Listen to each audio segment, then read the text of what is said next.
What's going on, everybody? Triple Crown 24 back today to talk about why not all PSA 10s are created equal.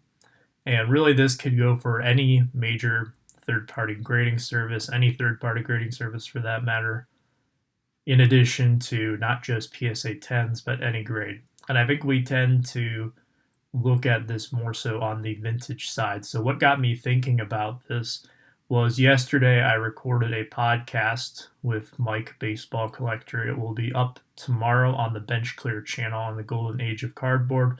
We're going to talk about a millennial's viewpoint, which would be me, of vintage cards. And I had a very fun time recording it. I thought we had a fantastic discussion, and I would like to discuss it some more in the comments of that video when it goes live. So go check that out tomorrow when it drops, or if you're watching this in the future, go check it out now. It's episode 10, Golden Age of Cardboard.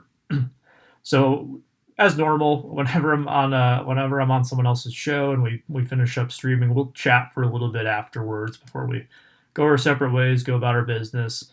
And one of the topics that we didn't get to on the show was talking about how not all grades are created equal with vintage cards. And that's typically what I think of too. I think it's very well known. Sometimes there's PSA 5s in vintage that are only PSA 5s because they have some kind of wrinkle with them, or they're a PSA 1 or a 2 due to a pinhole, paper loss, whatever the case may be. But aside from that, the rest of the card is fantastic. And because of the assigned grade, a lot of times you can get those really good deals. And aside from that minor defect, the card looks absolutely phenomenal. It would probably get a qualifier if such a thing existed for paper loss or a pinhole if someone chose to have a qualifier on their card. But I also think that this applies to modern cards as well. And I think that is extremely critical in today's market, given how volatile things are and also just how many graded cards there are out there, especially for some of the brand new cards that are very hot in the hobby. So I'm going to show you two examples here. I'm going to cover up the flip, and those of you who know me well will know what the grades are with these. I probably should have taped them beforehand. This is a 2000 multi-ad Miguel Cabrera minor league card, one of the 8 cards he has from the year 2000. See if you can pick it up on camera there. It's going to be difficult with the glare. There's some whitening along that border there. There's also some whitening along that top border as well. So that's the first card I'm going to show you. Here's the second one. It is a 2011 Topps Black. And this one, it's got a little bit of wear down there, some whitening on that corner. Very, very common on these types of cards. They can get dinged up just because the black borders are very sensitive. Here's the other corner, the back side of it. It's got a little issue with it. So I'll give you a second. What do you think the grades are on these cards? Take your picks, and time's up. Let me show you what they are. So the multi-ad card is a gem mint 10, and the Topps Black is a near mint to mint 8.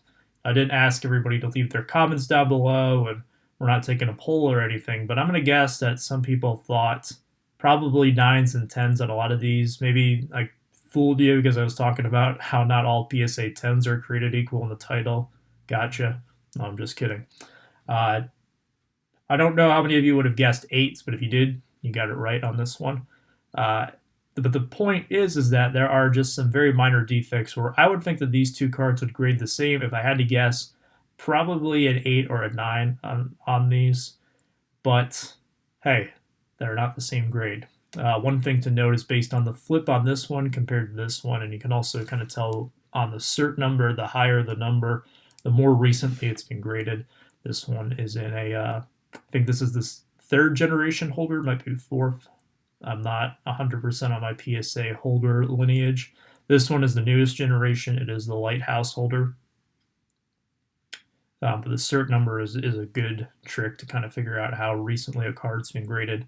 The point is that these two cards are 2 grades apart when really they have kind of the same level of wear to them, especially where one is considered gem mint and one is considered near mint to mint. So that's just one of the examples right there with these cards. And now when I first started buying slabbed cards. I don't really target cards that are graded already. It's more so circumstantial these days. Whenever I buy a card for my collection that's already graded, it's just because it just so happens to already be graded. I don't really seek out anything in a holder just because I don't feel it's necessary and I don't want to pay the premium to have it in a slab.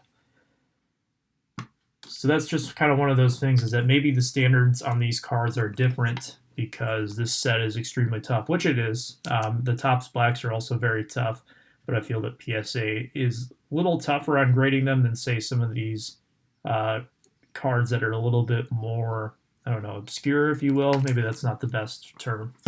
Let's go with something that's a little bit more common. I've got 3 of these Gavin Luxes. You can see the first one is a 9. And looking them over, I looked these cards over several times.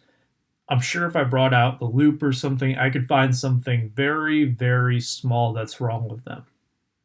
I'm sure I could do that for pretty much any card in my collection. But when I buy cards for myself, my first instinct isn't to try to find what's wrong with it. Now, if it's a deal that seems too good to be true, then maybe I'm going to take a look and try to figure out what the catch is, because usually there's a catch, unless you just get lucky and find a really good deal. But all 3 of these are PSA 9s. Now, again, I'm sure I could look at something here and kind of figure out, okay, well, that's the reason why they're a 9. Let me check the back really quick. There's nothing that's jumping out right away. Maybe this one is a little bit soft on this back edge back here, but maybe that's, I don't know if that would be enough to bump it down to a 9. Point being is that these could really go either way. Now, for a 9, I've seen some 9s where there's a very obvious bad corner. And maybe it's more so an 8 in the eyes of many, but it gets a 9 from PSA. You kind of get that bump. Well, no, those 9s then are not created equal. And I would think that I could crack these out right now and send them back to PSA, and I'm pretty confident at least one of the 3 would get a 10. Maybe they'd all come back 9s again, but if I kept doing it, at some point, I think that at least one of them would come back 10. Maybe all 3 of them would come back as a 10. So we do have a lot of reliance on these assigned grades. And I will say this, I do like PSA's grading system. As you guys probably know, I submit a lot of cards to PSA through the group submissions. And I think that they have really improved a lot of aspects of the process, and their business here in 2020. I have criticisms like anybody else, but they have made a lot of progress too. So I have a lot of praise for them at the same time. But there is no perfect grading system. So with these, it's just there's always going to be human nature that's involved with this. Is PSA's opinion valid? Of course it is. They are the leader in the industry for graded cards. They hire people who have a lot of expertise. These are people who are seeing some of these cards, like this card right here. They're seeing this almost daily if there's someone who grades ultra modern cards. So I trust their expertise a lot of times with these cards. However, there's inherently some subjectivity. And I say this not saying that I'm not telling you how to collect. Let me make that very clear. I'm not telling you how to collect. I'm not telling you how to collect. I'm not telling you how to collect. Okay, now that we have that out of the way.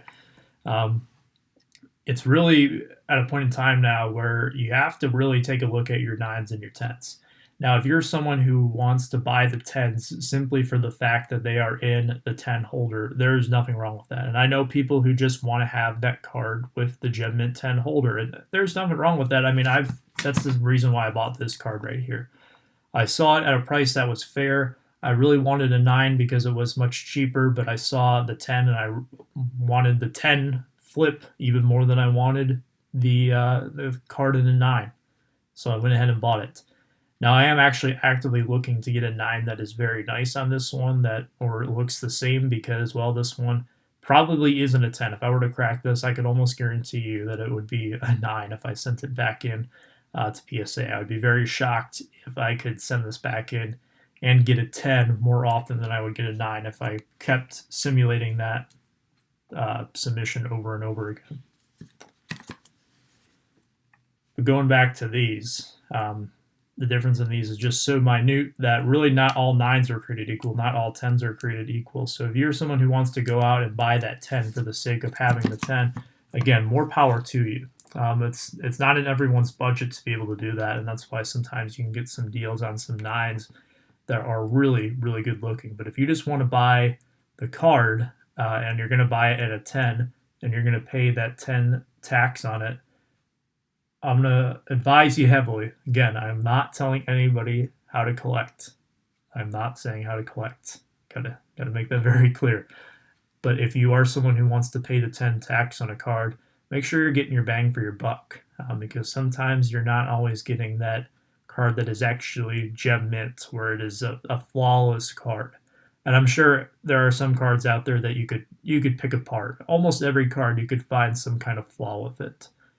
It's the nature of the beast, and especially if you're looking for it, it can kind of be that placebo effect sometimes. Like, for example, say that I got this card graded and it came back from PSA, and now it is a near mint to mint 8. Well, I'm going to be looking to kind of figure out, well, why is it that grade? And I'm going to maybe see some more things that I didn't see when I first sent it in. It happens all the time. I've had it happen plenty of times with my own cards that I've submitted, just wondering, okay, where did I go wrong on this? Or why is this lower or higher than what I thought it would be? Another thing, too, that you have to kind of consider, and this is going to be the last thought for this video, is sometimes the standards for grading change over time. And I think that is something very, very relevant to this discussion. So this isn't the exact card I'm going to talk about, but this is the one that was most readily available to me. It's a 2017 Prism LeBron James. Now, I'm talking more about Prism football here. And when I talk about 2017 Prism football, the card that probably pops into your head would be the Patrick Mahomes rookie. This is a card that has had its standards for grading change over time. One of the things that's most common, you can kind of see it here. I use this card solely for showing you the design, is that there are these little dimples here along the surface. It's intentional. It's part of the design. Prism has used this pretty much in the majority of their flagship regular Prism releases, not the draft version, but the regular Prism, especially in recent years. I think 18 had a little bit of it. I know 19 does on like the corners. But there is a dimple that can be on the surface that is out of place. It's usually like right around here on the card with the Mahomes. And before the card really took off, before Patrick Mahomes was what he is now, you could usually get away with that dimple because it was a problem that occurred often enough with the card where PSA was willing to let it slide, just because it's a manufacturer defect that is inevitable with it. And that happens sometimes with certain cards. I think as we see more and more mosaic cards, football, baseball, or basketball, graded with how sensitive those are and how a lot of them have defects, it's going to be inevitable that some are going to get 10s even with dimples. Let me get a card out of my collection here. That's another good example of that. This is a 2020 Finest Flashbacks Miguel Cabrera Gold Refractor. And all the gold refractors have surface dimples right here on the little, I want to say vertices, but I don't think that's the correct term because this is a circle that meets a round object. But where these two planes kind of intersect here, there's two little dimples. And you can't find a copy of this card without it. Or you're going to be very difficult, very hard pressed too. There's only 50 of them out there, so good luck finding them, especially with how expensive the box prices are. Now, over time, PSA has become tighter with the Mahomes rookie, for example, because there are copies out there that exist that don't have that dimple. So in the past, when you might have gotten that card that has the dimple on it, you might have gotten a 10. New ones graded today, I can tell you that it's a guaranteed 9 if you have the dimple on your Mahomes card. Now, to a lot of people, that card is taken off to the point where if you get a 9, you're probably still very ecstatic because it's worth a lot of money and you have the card slabbed and protected. But if you're someone who is going out and buying a Mahomes card on the secondary market, it's definitely something to consider, especially if you want to pay up the big bucks for a Gem Mint 10. Because if you're buying one that's earlier graded, around the time of release, maybe early in his second year when he was starting to take off, you never really know if maybe the standards were different back then. Maybe it does have that dimple, and you gotta check for that dimple. You gotta know the set, know the card. So as much as we want to rely on that grade from PSA, and I think their opinion is very much, you can trust their opinion. But you also have to do your own homework, and that kind of goes for anything in the hobby. You got to do your own research. You got to know what you're getting yourself into. It's good to lean on the quote unquote professionals. They are professionals in terms of card grading there, or you might rely on people who you very much trust in the hobby. And they'll give you good advice. If you got good friends, they'll always try to steer you in the right direction. But at the end of the day, something you got to make a determination on for yourself. So, not all grades are created equal. Protect yourself when you're buying. Make sure that you're getting exactly what you want. And if you're going to pay the 10 tax, make sure that you're getting every penny's worth of your money. So that does it for me today, guys. I hope that you enjoyed this little video. Let me know what you think about this down below. The last video was fantastic in terms of the response. I had some really good back and forth with some people in the comments section. So absolutely had a blast of that. Hopefully the same thing happens this time around. So take care, stay safe, and as always, be kind.